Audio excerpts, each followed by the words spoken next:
আল্লাহ যদি হাসরের ময়দানে বলে, বান্দা এটা আমার দেওয়া জিহ্বা ছিল, কতজন রে ডাকলি বন্ধু।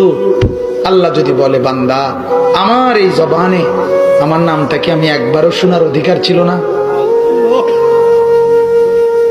আমার এই কপালটায় আজকের সারাদিনে আমি একটা সেজদাও পাওনা ছিলাম না?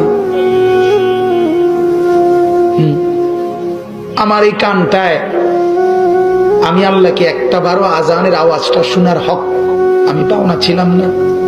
কি বলবি যুবক? হ্যাঁ মুসলমান, কি বলবো?